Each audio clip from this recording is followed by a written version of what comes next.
নীরা, হারিয়ে যেও না কাব্যগ্রন্থের এই কবিতায় কবি সুনীল গঙ্গোপাধ্যায় নারী পুরুষ নির্বিশেষে বাঙালি হৃদয়ে রবীন্দ্রনাথের অমোঘ উপস্থিতির কথা বলেছেন। বাংলা সাহিত্যের আকাশে যখন রবি জ্বলজ্বল করছেন, নব্য লেখক ও কবিগণ তার প্রভাব কাটিয়ে সৃষ্টি করতে পারছেন না নতুন কিছু, ক্ষুব্ধ হচ্ছেন বারবার।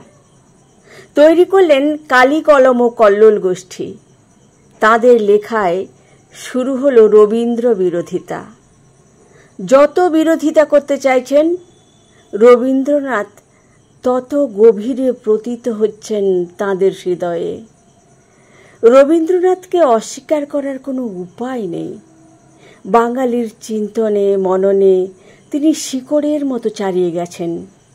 সুনীল গঙ্গোপাধ্যায়ের এই লেখাটি যেন ঈর্ষা ও বিরোধিতার ছলে, তাতেই আত্মসমর্পণ। তিনি এবং আমি, কবি সুনীল গঙ্গোপাধ্যায়। কেন রবীন্দ্রনাথকে তুমি বুকে জড়িয়ে বসে আছো জানালার ধারে? আমি কি কেউ না? আমি গরিব স্কুল মাস্টারের ছেলে, দাঁড়িয়ে আছি রাস্তায় হাঁ করে, জল কাঁচা ধুতির ওপর পেঁজা শার্ট পরে, পায়ে রবারের স্যান্ডেল। আমার কোনো জ্যোতি দাদা ছিল না, পিয়ানো অর্গান শুনিনি 7 জন্মে। আমার বাবা কোনোদিন সিমলে পাহাড়ে যাননি আমাকে নিয়ে। জন্মদিনে রূপোর চামচে পায়সান্না খাওয়া দূরে থাক, ফেনা ভাতে কোনোদিন ঘি জোটেনি। তবু আমি কি কেউ না? আমার নিজস্ব ঘর নেই, লেখার টেবিল নেই, যখন তখন আমার বিছানায় উড়ে আসে উনুনের ঠান্ডা ছাই। 3 বেলা টিউশনি করি, সর্বক্ষণ পেটে ধিকি ধিকি করে খিদে। তবু আমি কবিতা লিখছি, সবাইকে লুকিয়ে মোম জ্বলা মাঝরাত্রে। আমার রক্ত, ঘাম, আত্মার টুকরো মিশে আছে তাতে। আমার বাবা শিরোপা দেবার বদলে জুতো মারতে উঠেছিলেন।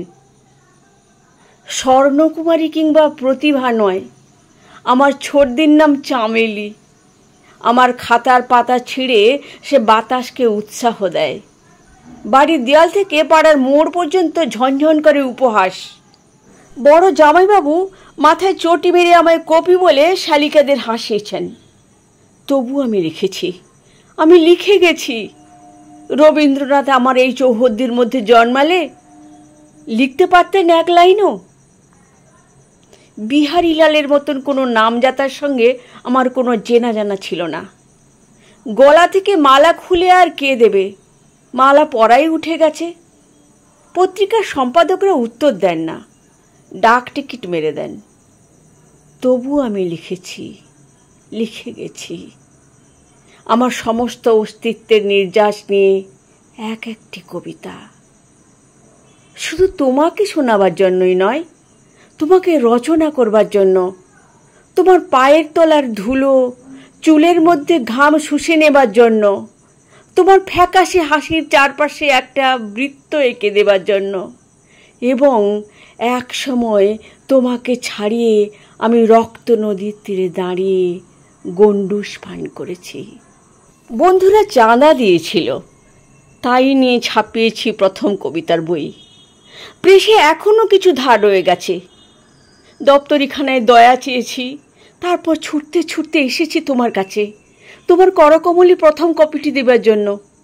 পাপিয়সী, তুমি এই সময় রবীন্দ্রনাথকে বুকে জড়িয়ে আদর করছো? আমি কি কেউ না? আমার ঈর্ষা লক লক করে উঠছে আকাশে।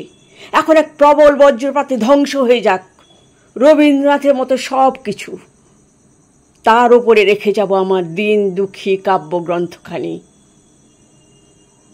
রবীন্দ্রনাথের সব কিছু ধ্বংস হলেও কোনো ক্ষতি নেই।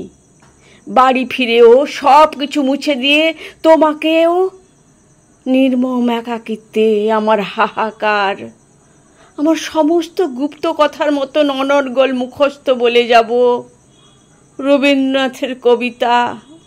একটাও কমা হসন্ত ভুল হবে না। রবীন্দ্রনাথকে আমি ভাঙবো, ছিঁড়ব, যা খুশি করব, সেসব আমার নিজস্ব ব্যাপার। রবীন্দ্রনাথও সে কথা জানতেন। মৃত্যুর আগেও সেই জন্যেই তার ঠোঁটে লেগেছিল ক্ষীণ কৌতুকের হাসি।